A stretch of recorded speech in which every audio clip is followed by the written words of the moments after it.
you name a couple of filmmakers that inspire you? The number one then that inspired me, I would say, in terms of narrative, was probably Alfred Hitchcock, because I'd always viewed other directors' work as very.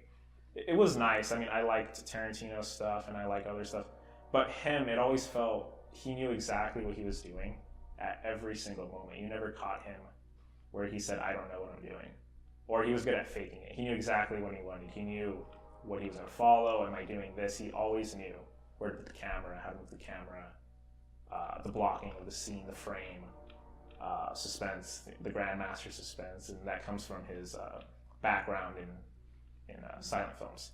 So probably him, in all honesty. He really made films that I think were everlasting. I think some films sort of degrade with time. They're a little worse, or they're not as big as they were back when they came out, sort of like Avatar. But I think with him, you could go back and watch any film, and it would still hold up. The acting might be a little outdated in the phrasing, but I think that it would still be a great film. So I'd say Alfred Hitchcock. Do you have any fears that you're concerned about that come with becoming a filmmaker? I'd say that the biggest one for me is always audience reaction, because with what happens is that whenever you release a film, it's your own intent. And some people, I think, make a mistake. Some people make films for audiences. And I think that that's very business-like to do that.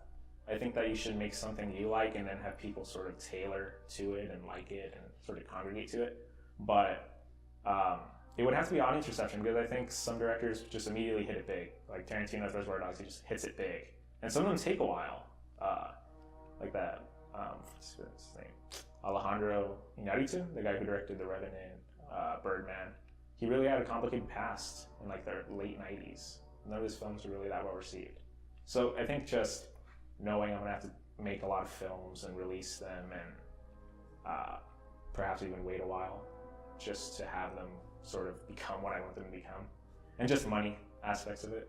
But yeah, I would say in general it's just audience reception, because I think I make films for people to watch them, and I want them to watch them, and I want them to like them.